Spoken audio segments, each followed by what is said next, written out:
Hoje nós vamos falar nessa lição que é a 7ª, sobre a necessidade de conversar sobre o pecado. A próxima lição será a última, então nós teremos o estudo dirigido, e aí a ideia é que nós já comecemos com os 10 mandamentos. Nós já vimos muito até aqui. Hoje nós vamos falar sobre essa necessidade que nós temos de conversar com o pecado. E aí quando veio na agenda o fato de que eu ia ministrar essa aula hoje, eu lembrei de uma historinha, de um fato, de um caso que eu tive envolvido.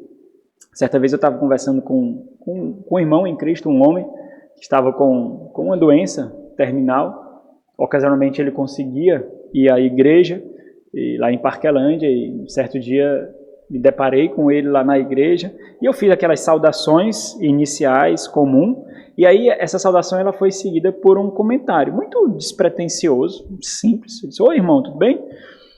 Como é que estão as coisas? Está difícil, né? Complicado?" Ele: "Rapaz, estou lutando aí com isso, conduzindo o Senhor." Aí eu fiz um comentário assim: as consequências do pecado, né, irmãos? Ao que imediatamente ele respondeu: mas isso acontece com todos nós. O pecado não é só meu." E naquele instante eu entendi que ele compreendeu errado as minhas palavras. E aí surgiu várias reflexões disso, né? Rapaz, eu acho que eu usei inadequadamente, de forma inapropriada, uma verdade, as minhas palavras, mas num contexto em que ele poderia entender da forma que ele julgasse melhor, de acordo com o seu estado de espírito, de acordo com o seu entendimento. E aí, deixando essas palavras soltas, ele acabou aplicando como se eu estivesse falando que aquela situação que ele estava vivendo era consequências de pecados pessoais e particulares dele. Coisa que, obviamente, eu não quis dizer. A minha intenção era dizer que toda doença enfrentada nesse mundo é em decorrência do pecado. Só existe doença porque existe pecado. Só existe enfermidade porque existe pecado. A queda do primeiro homem trouxe a morte para o mundo. E com a morte, tudo aquilo que está envolvido. Inclusive a doença. E o meu ponto aqui em fazer essa ilustração, irmãos, é mostrar que existem situações com níveis diversos de sensibilidade. E é justamente a percepção dessa diversidade de sensibilidade que exigirá de nós um considerável discernimento para as nossas conversas. Um dos grandes recursos que nós temos para aconselhar é justamente essa capacidade de discernir as situações, as palavras, comportamentos. Muitas vezes não há necessidade de um aconselhamento formal, que é isso que acontece conosco no dia a dia. Quando nós estamos aqui conversando, de alguma forma nós estamos aconselhando, orientando, nutrindo, nós estamos edificando uns aos outros. A informalidade, ela também atua para a nossa edificação mútua. Mas mesmo na informalidade, é exigido de nós que as nossas palavras sejam medidas, temperadas, consideradas. Nós não falamos de forma despretensiosa. Na maioria das vezes isso não acontece, irmãos. Quando pessoas conversam conosco, existe uma expectativa a nosso respeito. Tem pessoas, por exemplo, cujas palavras elas já vão ser envoltas numa expectativa de reverência, de falta de sabedoria. Olha, eu vou conversar com fulano, mas eu não vou levar a sério o que fulano vai dizer. Eu não vou levar a sério o que ela vai dizer, porque ela é assim mesmo. Ele é assim mesmo. Então, aquelas palavras não vão ter muito peso, não ter muito poder. Todos com quem nós conversamos, nós temos um tipo de expectativa. Todos.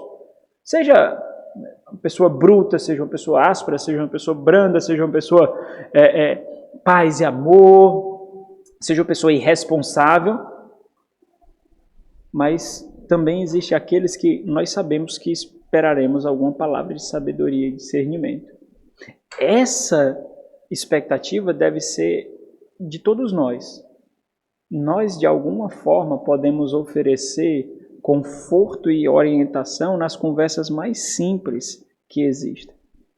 Provérbios capítulo 27, versículo 27, 9, diz assim: como o óleo e o perfume alegram o coração, assim um amigo encontra doçura no conselho cordial. Isso quer dizer que na maioria dos nossos aconselhamentos mútuos, a nossa edificação acontecerá de uma forma completamente informal. Mas há pastoreio na informalidade também. Nem sempre há necessidade de um encontro no gabinete pastoral ou na casa do pastor. Há edificação na informalidade, há orientação. O que nós precisamos perceber é que existem momentos para formalidade e isso deve ser observado também por nós. Talvez uma das grandes barreiras para nós desenvolvermos uma comunidade de aconselhamento mútuo seja um estigma de que todo conselho é reprovador. Os simples atos de aconselhar já carrega aquela atmosfera de que eu estou sendo reprovado. E eu não digo isso não somente por causa do tom da voz, dos olhares, porque a gente já carrega esse estigma em aconselhamento. Olha, se alguém chega até mim para me orientar, isso já quer dizer que eu estou no nível inferior, uma necessidade de ser exortado, e aquela pessoa que fala comigo fala de cima para baixo, como se ela fosse superior a mim. Então eu já crio essa atmosfera, eu já crio essa expectativa. E aí, por isso que tão logo nós somos aconselhados, logo nós nos desculpamos. Porque nós pensamos nisso. Nós julgamos com muita facilidade de que há necessidade de uma disposição unilateral de supervisão para a nutrição mútua do corpo. Então, nesse aconselhamento, nessa edificação, sempre acontecem aspectos unilaterais. Eu sou o exortado e aquele é quem exorta. Eu sou o aconselhado e aquele é que aconselha. Nesse momento eu estou na melhor, naquele momento o outro está na pior. Mas sempre há esse ambiente que é muito aguerrido, que é muito negativo, em que nós recebemos aconselhamento como se fosse negativo, ruim, depreciativo. E aí nós criamos uma postura muito aguerrida de ficar com as guardas sempre levantadas. Oferecemos desculpas, aí vem o mas, entretanto, contudo, porém, todavia, vírgula, vírgula, vírgula, porque nós entendemos que, no final das contas, precisar de aconselhamento significa estar em deficiência. Mas não é assim que acontece, irmãos. Essa mutualidade, a própria terminologia que é bíblica, já define a necessidade de edificação uns dos outros. Nós precisamos disso. Nós precisamos ser lembrados, ser exortados, ser edificados, ser nutridos. Nós não podemos considerar apenas ativos na edificação mútua aquele que profere as palavras e aponta algum aspecto de deficiência. Todos nós estamos ativamente edificando o corpo. A edificação acontece de forma ativa. Então, até mesmo eu, que estou recebendo algum conselho, se naquele momento o meu aspecto é de passividade, porque eu não sou o agente, mas o paciente, eu recebo, sendo o paciente, recebendo do agente, eu estou ativamente edificando o corpo. Porque eu recebi. A minha disposição foi de receber a orientação. A minha disposição foi de ser ensinável. A minha disposição foi de mostrar que a igreja não pode carecer por algum ponto que eu não observei. Mas pela graça de Deus, para a minha edificação e da minha família, eu não tenho somente os meus olhos, tenho os olhos da igreja.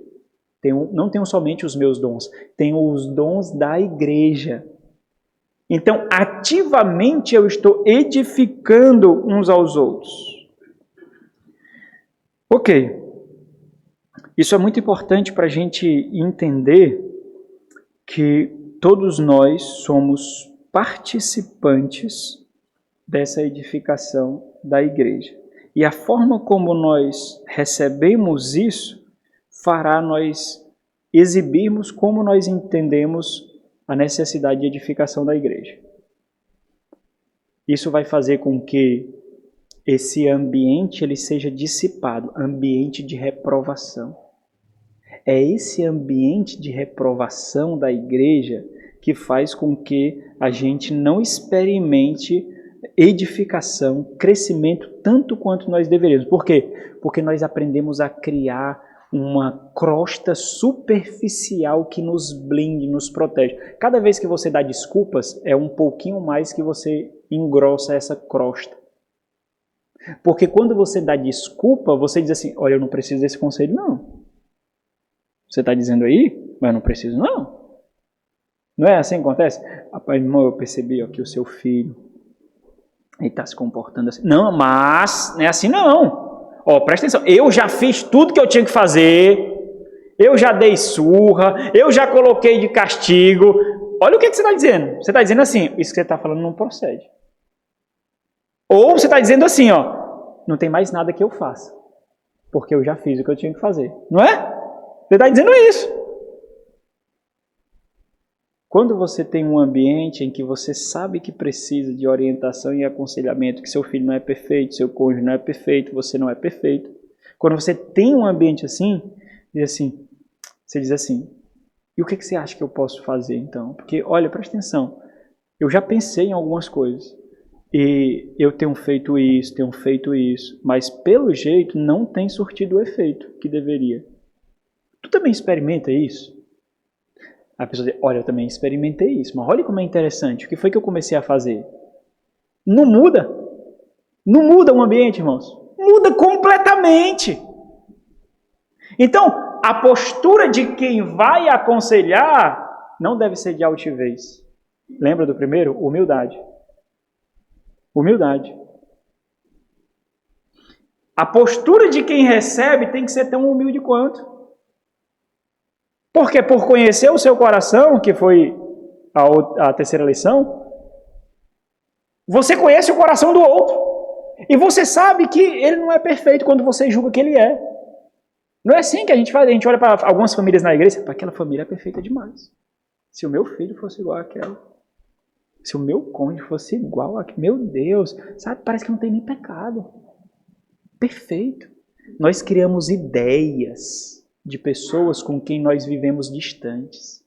A distância faz com que a gente crie ideais. Ideais vivem aonde, irmãos? No mundo das ideias, não são reais, não. Quando nós nos aproximamos, o que é que acontece? Não é isso tudo que eu julgava ser, não. Eu pensava que era bem mais. Mas a distância faz com que exista um vácuo, e esse vácuo pode ser preenchido por qualquer coisa.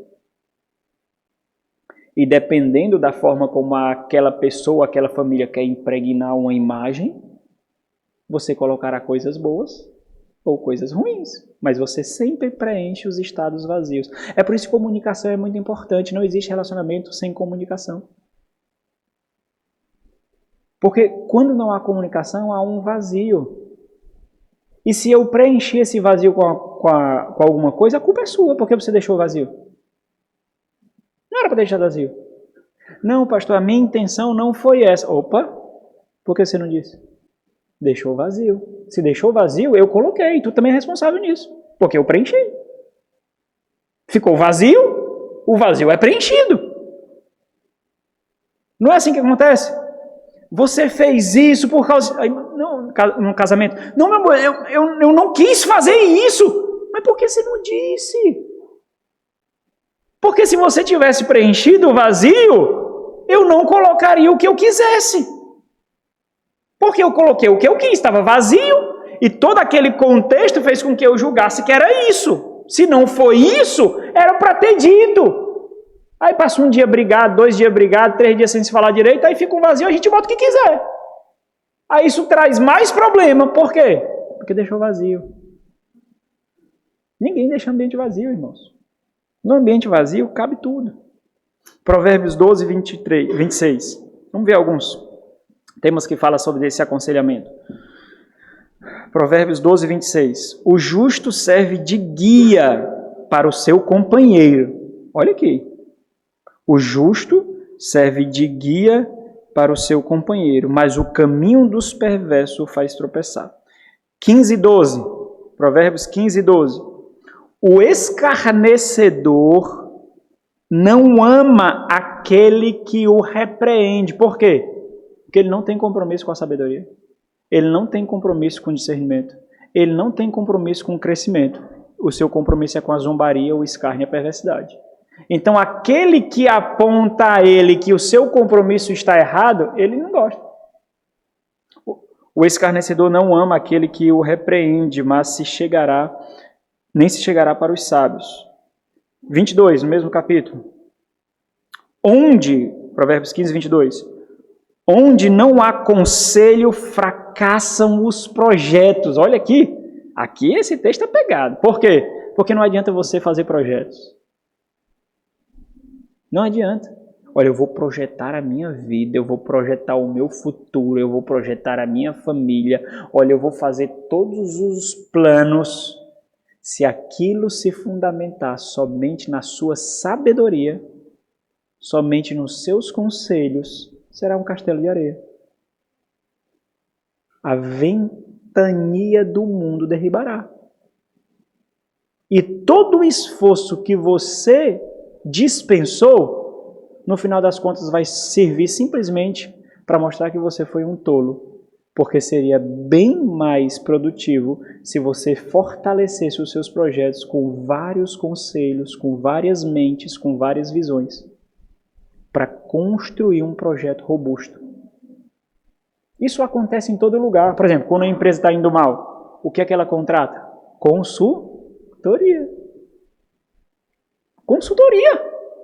Está indo mal, olha, é o seguinte, nós estamos nos organizando aqui, a empresa começou a crescer, nós começamos a ter muitos clientes e aquela característica familiar já não dá mais para suportar. Então, se nós queremos crescer, nós temos que sair dessa estrutura familiar e começar a ter processos, padrões e pensar como organização. Bom, eu não tenho capacidade para isso, existem pessoas que estudam só para isso. O que é que nós fazemos? Construímos uma consultoria. Toda empresa faz isso quando sobe o nível, sobe de patamar. Toda empresa faz isso. E aí, vem a consultoria e começa. Planilha. Vocês já passaram por consultoria? Meu irmão, é planilha demais. Eu já briguei com vários consultores. Meu irmão, passar o dia todo preenchendo essas planilhas. Tem que preencher a planilha. Tinha planilha até para trabalhar na logística, até para mensurar quanto de um dia eu gastei do pneu do carro. Perdi 0,4 centavos de pneu nessa entrega. Sério? E aí, eles criam esses processos, projetos, dando o que a ele? O conhecimento que eles têm. Mostrando as boas práticas. Olha, eu sei que a sua intenção vai ser fazer isso. E está até certo, só que não vai ser prático, não vai ser pragmático, não vai aplicar. Porque a gente já tentou isso daqui.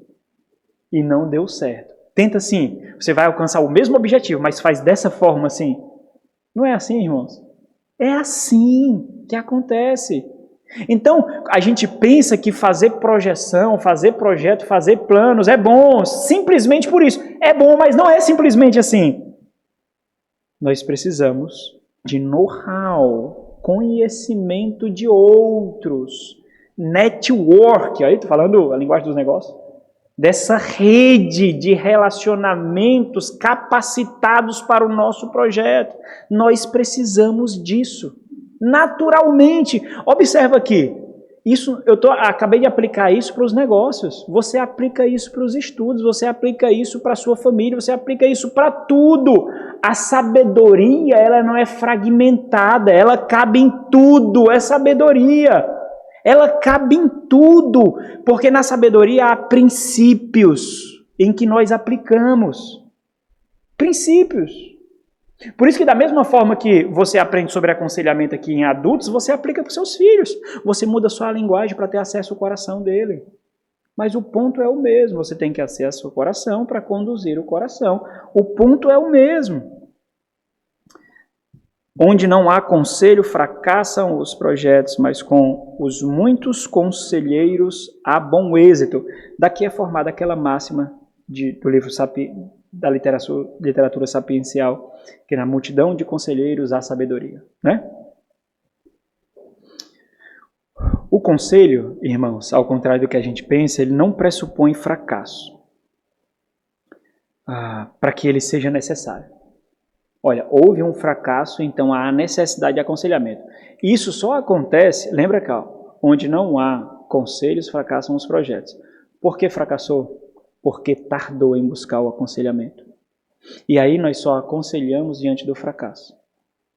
Se o aconselhamento ele fosse prévio, se fosse antes disso, se eu tivesse uma disposição de buscar orientação antes, não haveria o fracasso. Ou não necessariamente na mesma proporção. Mas por não haver essa disposição preventiva, aí nós acabamos incorrendo no erro de não buscar orientação. Então, primeiro nós precisamos mudar nossa percepção pessoal, de que todo conselho é reprovador. Não é.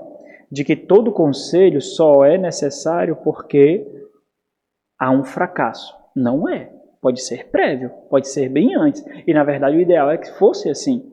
Então, há necessidade de edificação, nós todos somos ativos nessa edificação. Todos nós carecemos de orientação, todos nós carecemos de direção, a não ser que você já tenha completado a carreira. Você já completou a carreira? Você já combateu todo o seu bom combate? Ou você ainda está correndo para o alvo? Se você ainda está correndo para o alvo, você precisa de orientação, direção. O grande ponto é você julgar que somente alguns, e esses alguns são os oficiais da igreja, podem orientar. Deles eu recebo, dos demais não. Não é assim que acontece.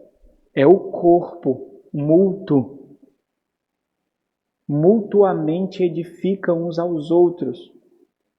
E num determinado momento, você está sendo usado pelo Espírito Santo para ajudar um irmão que está em deficiência, porque previamente não foi orientado, não buscou orientação. Num outro determinado momento, você é aquele que precisa ser orientado. E não é por causa de uma deficiência necessariamente, é por causa da necessidade de crescimento. Por exemplo, você edifica os seus filhos de forma piedosa, você instrui, você faz cultos domésticos, você disciplina, mas mesmo assim você não está obtendo alguns frutos. Então, você não fracassou, você não foi deficiente, você está fazendo o que você precisa fazer. Só que a sua vida lhe impôs uma necessidade que grita para você que você não é suficiente. É por isso que você faz parte da igreja. A vida faz isso. O Senhor coloca em nós isso, o grito de que você não basta, você não basta, você não basta. Aí quando você, então, escuta esse grito, aí você faz o quê? Se eu não basto e eu não estou sozinho, o que é que eu faço? Eu sou o mais feliz dos homens, a mais feliz das mulheres, porque eu tenho uma multidão de conselheiros. E aí eu vou buscar com outra pessoa. Não foi por fracasso, não foi por deficiência. Foi por necessidade de desafios. E aí aquela outra pessoa, olha, aconteceu isso uma vez lá em casa. Olha, isso aqui aconteceu já. E a gente experimentou isso durante muito tempo. Mas sabe como foi que a gente passou por isso? Dessa forma. E aí você pega aquele princípio, traz um princípio, que princípio pode ser aplicado em qualquer lugar, e você aplica a realidade da sua casa, a realidade dos seus filhos, a realidade do seu ambiente. Você aplica aquilo. Você não vai reproduzir literalmente, você aplica aquilo. Como é que nós temos essa disposição? Quando nós entendemos que Paulo falou em Romanos 3:23, todos pecaram. Todos pecaram. Todos pecaram, todos carecem da glória de Deus. Todos, todos. Nós precisamos ser conduzidos nas nossas deficiências, nos nossos erros, na nossa miopia, irmãos. Miopia, nós não enxergamos tudo, todas as coisas, em todas as cores, em todos os aspectos, nós não enxergamos. Nós temos que entender, e essa disposição de humildade necessária, porque todos nós temos os efeitos do pecado em nós, e como diz Isaías 64:6, todas as nossas justiças diante de Deus é como trapos de imundícia. Então, eu não devo olhar para mim como se eu estivesse sendo reprovado, deficiente, porque eu sei que eu sou. Eu sou deficiente. Eu sei. Se dependesse de mim, a minha vida era uma completa recorrência de desaprovação. Essa disposição deve ser nutrida para uma atmosfera natural de edificação mútua. Quando isso acontece, não vai haver aquele ar de eu vou me defender porque está querendo ser melhor. Eu vou levantar minhas guardas aqui porque está querendo ser superior. Como se o filho dele fosse melhor, como se o filho dela fosse melhor. Não há quando você tem essa perspectiva de que nós carecemos de ajuda, por isso nós fazemos parte do corpo. Você acha que está no corpo para quê? Por que você acha que está na igreja? Porque você precisa ser nutrido em áreas que você não tem dom para isso. Você não tem. Mas a pessoa que está do seu lado tem o dom que vai nutrir essa área na sua vida. É por isso que você está no corpo.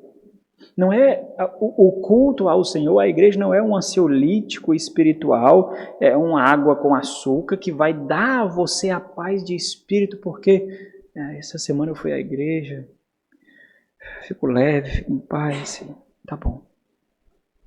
Não é isso. Porque se for isso, lembra, é muito pequena a sua visão. Ou porque você enche e seca, enche e seca. É a mesma coisa do trabalho. Você, dinheiro na conta, sai da conta, dinheiro na conta, sai da conta, dinheiro na conta, sai da conta. Olha como é pobre. Quer dizer, no começo do mês você está feliz, no final você está depressivo. No começo da semana você está feliz, no final você está depressivo. Então, o contrário, né? A sua felicidade não pode depender disso, porque se depender, você está lascado, meu irmão. Está ruim. Porque está dizendo que a sua felicidade ela é volátil e depende de outros. De outros. O que é um grande problema. Então, dentro da igreja, essa realidade ela deve ser presumida por todos. Todos nós pecamos, todos nós carecemos de edificação, todos nós carecemos de conselho. Nessa edificação mútua, ora eu sou o aconselhado, ora eu sou o conselheiro, mas o ponto é que a igreja é edificada. Então, isso é que deve prevalecer. Não é o meu testemunho pessoal de superioridade. É a igreja. Você não é a noiva, é a igreja que é a noiva. Você não é a igreja que é a igreja. É o corpo. Então, o que deve prevalecer é a edificação mútua e não a minha percepção particular. Portanto, essa é uma realidade que deve ser presumida. Na hora do aconselhamento, se alguém tiver uma postura aguerrida, isso tem que ficar estabelecido. Romanos 3:23. Todos pecaram. Onde é que você está aqui? Todos? Eu sei. Não, sabe não. Porque essa sua postura não é de quem sabe. Não é de quem sabe. Essa sua postura é de quem já foi glorificado. Porque se fosse, você receberia minhas palavras tão desconfortáveis como instrumentos de graça. Porque eu sei o quanto é difícil de aconselhar. Mas nem você mesmo sabe. Então você deveria, pelo menos, me dar o benefício de ser bem recebido. Simples assim. Você derriba a pessoa, não derriba não? Você desarma a pessoa, não desarma não? Se for um crente, desarma. Se for um crente, desarma. Se não for um crente, aí, meu irmão, é evangelização, não é aconselhamento, não. É evangelização. Então vamos lá. Mas eu preciso saber como é que eu resolvo. É nascendo de novo. Você precisa nascer de novo aqui. Seu problema é que você está querendo usar armas que não é da sua alçada, que são espirituais aqui. Você precisa nascer de novo para usar essas armas. E aí você não pode não pegar nelas aqui. Né? Então dentro da igreja essa é uma disposição presumida.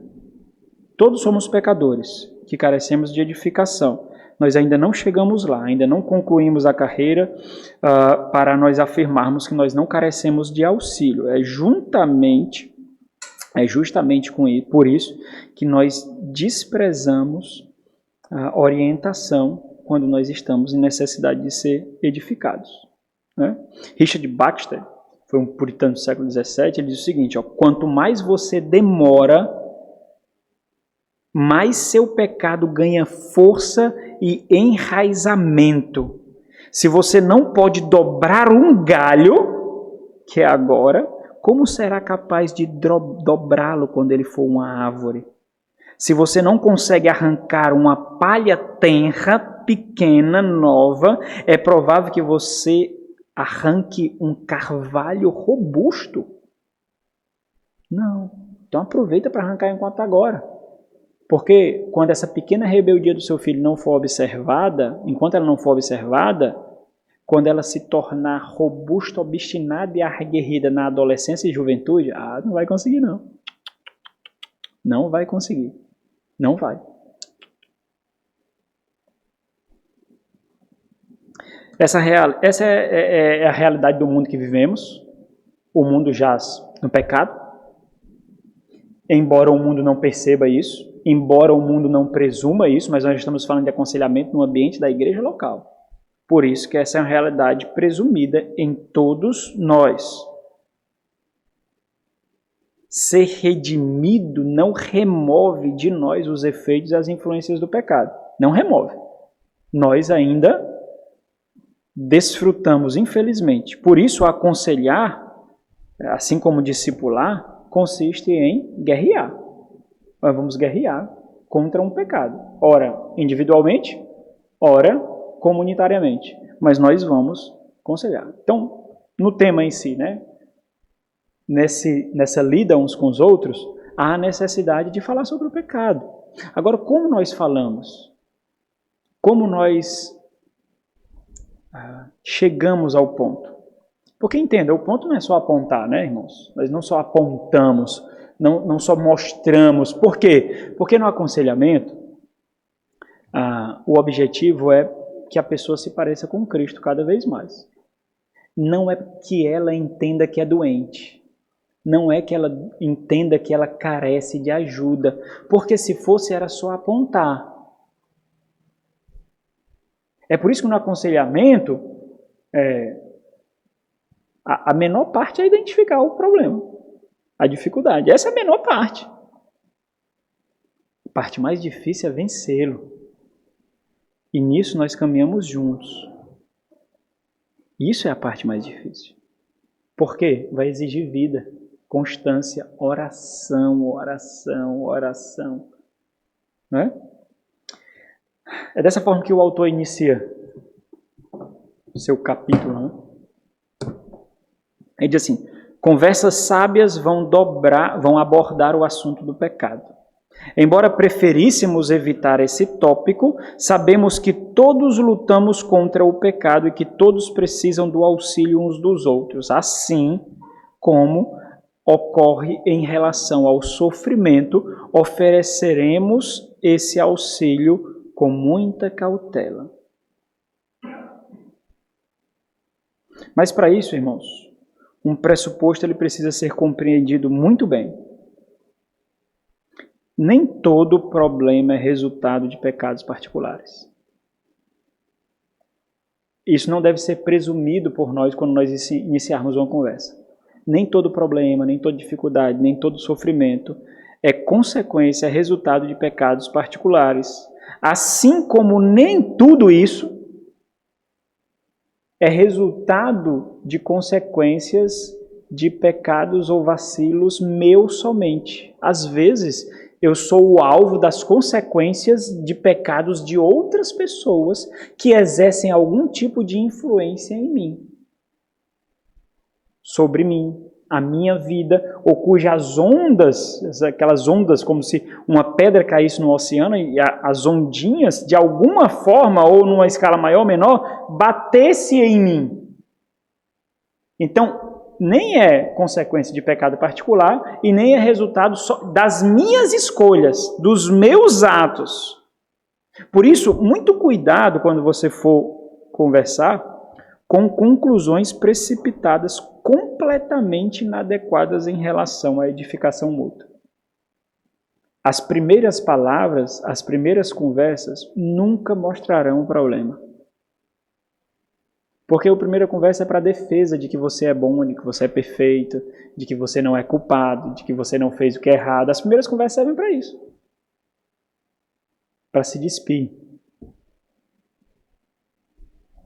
Porque você quer mostrar que a sua vida não está tão ruim quanto parece. As primeiras conversas só servem para isso. Fala. Então, muito cuidado com conclusões precipitadas.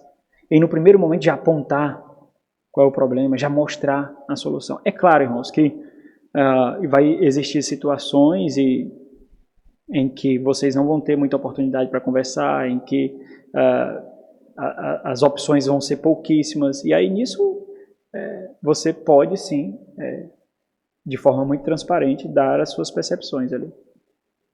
Né? Mas com muita cautela. Então, o aconselhamento ele consiste em quê? Lembra lá, de levar alguém a Cristo à medida que ele omite ou então ele nega a si mesmo. Então, não tem como ir a Cristo sem negar a mim mesmo. E à medida que eu nego a mim mesmo, eu não vou cair num vazio contínuo. Cristo toma o lugar. Né? É daí que vem, por exemplo, quando você vê tudo, a depressão, que é quando você vê tudo que lhe dava sentido sendo diluído e nada toma o lugar. Aí você se sente perdido. Quando você vê as suas estruturas sendo diluídas e Cristo toma o lugar, aí não há o espaço aqui para depressão, não. Porque Cristo, ele fortalece tudo isso, né? Jó, capítulo 6, versículo 14 e 15.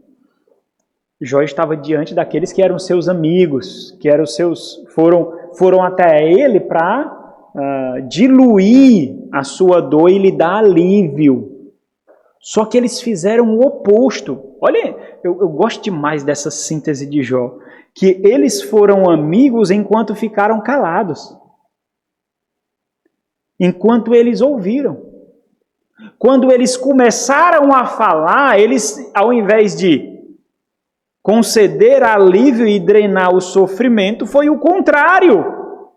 Eles colocaram mais sofrimento, maior peso. E é por isso no capítulo 6, Jó diz o seguinte, ao versículo 14.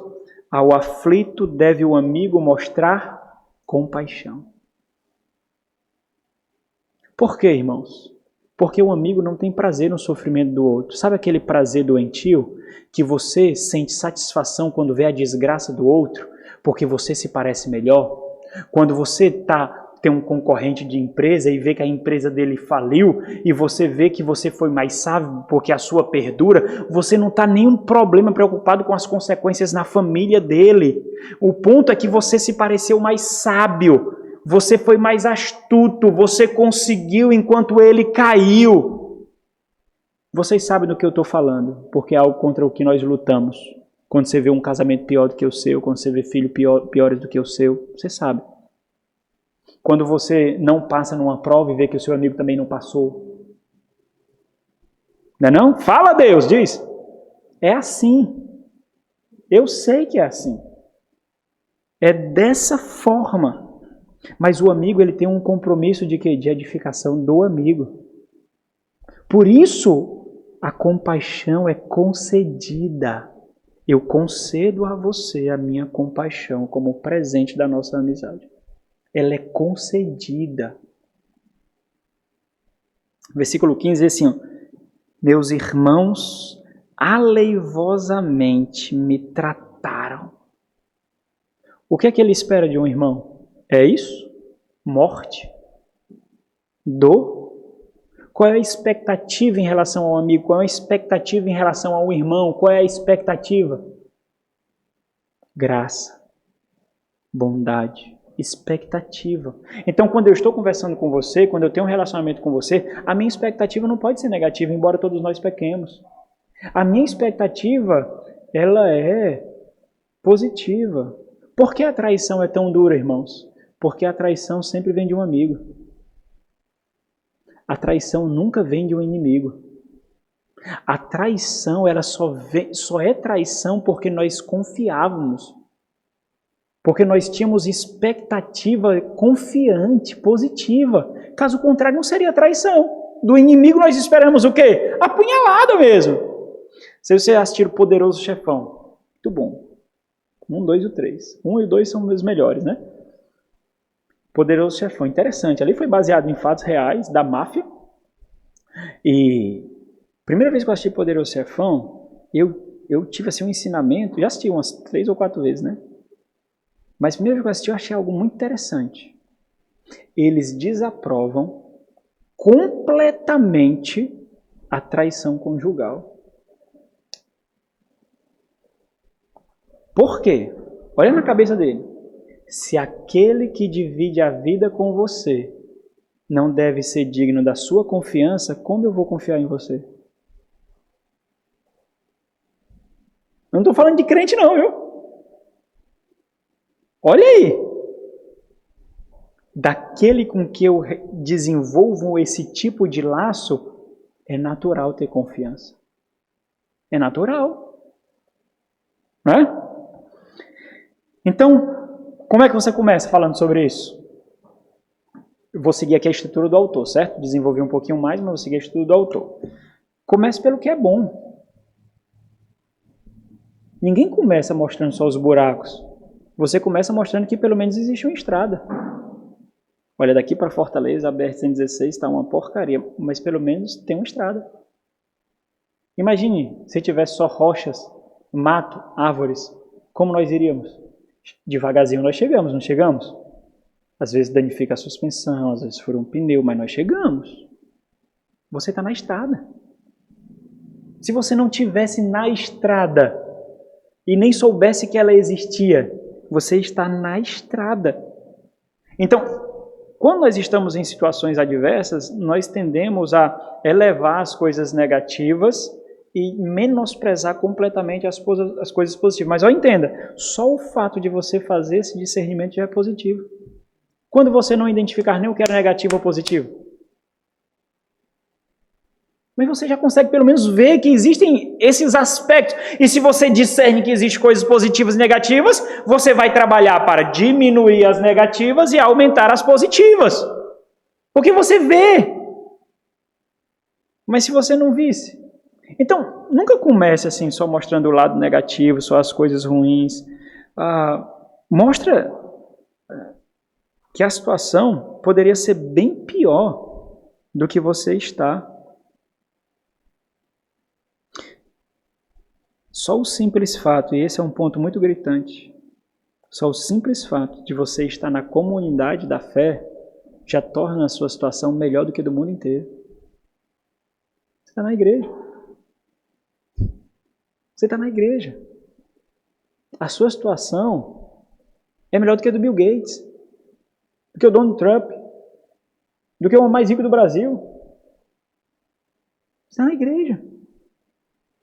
A sua situação é melhor do que todas essas pessoas, todas. Então, só essa situação já mostra. Abre Colossenses 2 aí. Colossenses 2, 10 a 14 diz assim, também nele estáis aperfeiçoados. 2:10.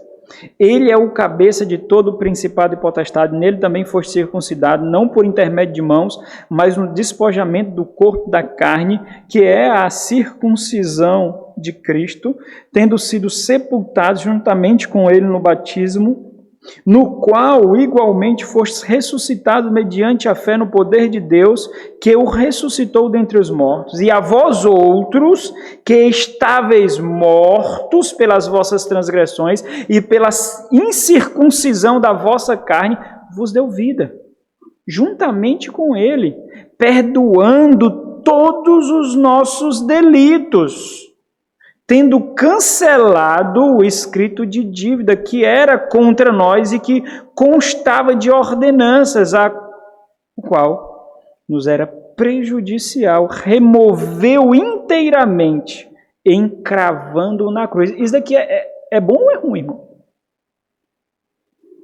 Ele estava aqui, meu irmão. Lembra o primeiro século? Perda, perseguição, perda, perseguição. O Senhor, o apóstolo Paulo está dizendo assim, olha para o Senhor. Olha aqui para o Senhor. Olha para o Senhor. Olha para a cruz, o que significou. Aquilo que o Império Romano e os judeus reputaram por perda, foi a maior vitória dos cristãos. Foi o estabelecimento da nova aliança. Perda.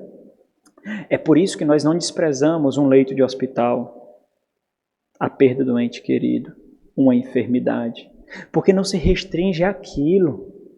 Se você acha que quando fica enfermo, ou perde alguém, ou sofre, tudo se acaba, você está dizendo que aquela situação era o foco da sua vida. Nós usamos isso para evangelização, para edificação. Porque quis o Senhor, aprove o Senhor que aquela situação fosse um aspecto da estrada na qual nós o glorificaríamos. Por isso que discipulado não acaba quando nós estamos doentes, por isso que discipulado não acaba quando nós estamos sofrendo, por isso que a evangelização não acaba quando nós estamos enfermos. É na enfermidade, é no sofrimento. Porque senão nós estamos dizendo que ali foi a criptonita capaz de remover de nós a vida e o vigor de viver para Cristo. Porque agora eu me tornei o foco aqui, ó. Aqui eu me torno o foco. Quando isso acontece, eu me torno o foco. Quando isso acontece, eu sou o foco. Não é assim, irmãos. São situações como essa que mostram se nós realmente entendemos o que é o foco da nossa vida. Situações como essas, sensíveis, delicadas, difíceis. Nós vamos fazer sofrendo, chorando, mas vamos fazer como escravos e que prestará contas ao seu Senhor. É isso que um escravo faz. O escravo faz o que o seu Senhor diz. É muito bonitinho você ir na rede social e dizer eu sou um escravo de Cristo. Sabe no perfil você bota? Que é servo de Cristo, escravo de Cristo. É bonito, né? E quando o Senhor cobra isso? Vamos ver se você é meu escravo. Bom. Se tornou Senhor? Não era escravo. Se tornou Senhor agora? O foco, o centro? Pensei que era escravo. Romanos 8, 1. Aconselhamento, uma das coisas que nós usamos muito é a Escritura, irmãos.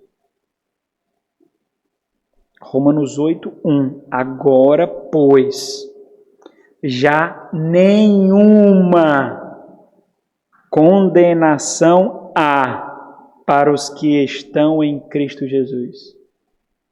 Se você estiver em qualquer situação, mas em Cristo, que remove toda a condenação, não há um estágio em que você esteja que seja pior. Não há, porque toda a condenação foi removida.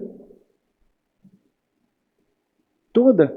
O simples ato, você está conversando com alguém, né? O simples ato de você ter esse tipo de conversa, lembra o privilégio e a gratidão de ter o ensinamento da sabedoria para a vida. Esse simples conversa já distingue essa pessoa de uma multidão imensurável de outras pessoas que realmente estão em apuros. Realmente estão em apuros. Lembra o ponto aqui? Próximo domingo eu continuo, tá bom? Eu vou ficar só nesse ponto, que aconselhamento é muito prático, né? E quando é um pastor que está falando, aí se torna mais prático ainda, né? Tem 5 pontos, mas eu vou ficar só nesse, tá bom? Você não ficar agoniado, que vai demorar muito, né? Dia do Senhor é na igreja, irmãos. Esse é dia do Senhor, domingo, né? É na igreja. Chover, viu?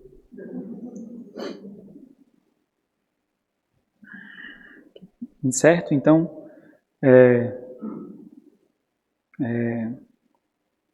quando você está conversando com alguém que está açoitado ao ponto de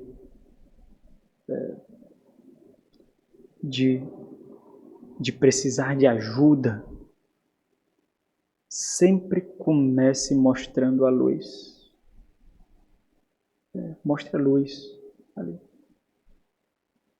Olha, você está numa situação melhor. Eu não sei qual é a mais. Tem quantos? Qual é o percentual de cristãos no mundo, hein? 8 bilhões, hoje nós estamos? Não sei, mas sei lá. Como 90% das estatísticas são criadas na hora, eu vou criar um agora. Você está melhor, sei lá, do que 70% do mundo. Não tem 30% de cristãos não, né? Sei lá, 90%. Você está melhor do que a massa gigantesca do mundo inteiro. Olha aí, se tiver ET, você está melhor do que eles, porque não tem Cristo, né? Tem ET não, viu? Então, mostra isso. Não há nenhuma condenação sobre você. Nenhuma. Então, isso quer dizer que não há nenhum problema que não seja passível de solução. Porque até mesmo a morte foi vencida. Alguns vão exigir bem mais, e nós vamos falar sobre isso. Esse não é o momento. Como você está muito debilitado, fraco, esse é o momento de fortalecimento, porque existe uma caminhada grande aí. E se você não estiver preparado para trilhar esse caminho, você vai morrer antes. Você vai perecer antes. Então agora é hora de munir de forças. Agora é hora de comer, sabe, aquela mão de vaca com tutano, cozidão, com feijão. Qual é aquele feijão que eu gosto, né? Mulatinha? Mulatinho. Com uma farofa e um cuscuz. Segunda-feira. Essa é a comida de segunda-feira. Pronto, agora é hora de comer isso. Porque vai virar dias difíceis e tensos. Mas você não precisa dizer isso também, mas você sabe disso. Você não precisa dizer isso, mas você sabe. Agora é para bombardear de força. Poder. Mostrar, pegar aqueles versículos bíblicos que você tem toda a armadura de Deus, Efésios 6. Gálatas 5, que a guerra é contra a carne e o espírito. Não é você que guerreia contra a carne, é o espírito. De que todo o poder de Deus é voltado para você, para agir em você e por você. De que o Espírito Santo de Deus, a terceira pessoa da Trindade, foi colocado em você para marcá-lo como propriedade do Senhor. Você coloca todos esses versículos assim, o que pode vencer isso? Qual é a armadura mais poderosa do que a armadura de Deus? Qual é o selo que confere mais garantia do que o próprio Espírito Santo de Deus? Está aqui, ó. Está aqui, ó. Força, poder, vigor. Então, da mesma forma que nós temos a tendência em considerar que todo conselho é reprovador, nós temos a tendência de não celebrar as pequenas vitórias no processo. Natural, nós não celebramos. Nós simplesmente desprezamos. Então, o simples fato, irmãos, de nós estarmos num ambiente em que os pecados são tratados adequadamente, já nos coloca na melhor situação do que o restante do mundo. Entenda aqui, ó. Entenda isso. Nós estamos numa comunidade redimida, não de pecadores obstinados. Nós estamos numa comunidade de pecadores perdoados que buscam a mortificação e santificação. Então sempre você vai ter o benefício da dúvida. Se você faz parte da igreja fiel, da igreja batista congregacional, em que você foi recebido na comunidade porque nós reconhecemos você como representante de Cristo Jesus, um dos seus direitos nessa igreja é ter o benefício da dúvida. Você sempre vai ter o benefício da dúvida. Você não vai ser tratado como um obstinado, como um rebelde, como um pecador que blasfema do Senhor. Sempre vai ter o benefício da dúvida. Sempre. E o simples fato de você estar aqui, então, isso já é graça sobre graça. Então, portanto, observe, valorize e celebre. O quê? O fato de você pertencer a uma igreja que cuida. 2. O fato de você dar os primeiros passos para mais próximos de Cristo é aceitar a sua impotência. Quando você se dobra a um conselho, a alguém que lhe orienta, você está aceitando a sua impotência, a sua incapacidade. Você está aceitando que sozinho você não consegue. 3. O fato de enxergar a necessidade que você precisa e que você precisa trabalhar no seu lar e na sua vida. Não poderíamos citar mais, não poderíamos? O fato de você ter alguém que cuida diretamente de você, que se compromete especificamente com você, o fato de você ter alguém que comprou a sua dor, o fato de você ter alguém que comprou a sua dificuldade quando você julgava que era besteira, quando você julgava que era... Existem tantos, é isso que nós fazemos, existem tantas pessoas com tantos outros problemas, e por que o meu? Pô, eu tenho até vergonha de falar o meu, porque é muito pequeno, vão rir de mim. Aí Satanás começa a nos moldar assim ao nosso redor para que nós tenhamos pensamentos negativos, depreciativos, e que existem pessoas que têm realmente problemas reais, problemas de saúde, problemas de perda, sabe, problemas que falam diretamente da igreja, e eu estou com esse problema tão pequeno, tão minúsculo, aí vem a depreciação, aí você tem alguém que compra isso, isso também é meu. E nós vamos sair desse buraco juntos. Isso é motivo de celebrar ou não é? Motivo de celebrar. Nós poderíamos citar várias coisas aqui, mas Deus vai dar graça a você. Porque cada uma coisa, cada uma situação, cada um ambiente muito específico, e você observe isso. Então, ao mesmo tempo que eu sei que você está sendo ministrado com essa minha palavra, você também precisa ajudar outros, e é por isso que você está aqui sendo treinado. É porque você não é o foco, você é um servo que serve. Você não é aquele que recebe o serviço simplesmente, apesar de que quando todos nós estamos servindo, nós também recebemos o serviço. Quando todos lavam os pés uns dos outros, os nossos pés também são lavados. Isso só acontece porque nós lavamos também. Quando uns cuidam das feridas dos outros, a nossa ferida também é cuidada, porque nós também cuidamos da ferida do outro. Egoísmo não faz parte da comunidade, porque a própria vida vai atestar que o egoísmo mata quando você precisar. E você receber o mesmo que você dá. Bom, nós paramos aqui. Ainda bem que nós paramos no que é bom, né? Próximo domingo, com a graça de Deus, nós continuaremos partindo daqui, fazemos uma breve recapitulação e vamos falar do fato de que todos nós pecamos. Terceiro ponto, identifique as áreas de pecado, se é possível, se é pessoal ou reflexo de outros. Esse é um ponto fenomenal. Quarto ponto, as maneiras para falar sobre o pecado. E quinto e último ponto, termine com gratidão. Comece com o que é bom, termine com gratidão. Ok? Vamos orar e depois nós temos um tempo de perguntas e respostas, se os irmãos desejarem. Nosso Senhor, nós estamos no mundo, Pai, encharcado de desgraça. Mas nós somos aqueles privilegiados que no mundo de escuridão e miséria podem enxergar a Tua graça. A graça conquistada em algo vergonhoso, ó Deus, no madeiro, numa cruz, em meio à zombaria e escárnio. Os nossos olhos foram destampados, curados da cegueira, para que graciosamente nós pudéssemos enxergar a Tua luz. E é por isso que nós podemos ter reflexões como essas, ó Deus. No mundo de miséria, de dor, de sofrimento, de enfermidades, viver como aqueles que realmente têm vida. E por isso nós Te agradecemos.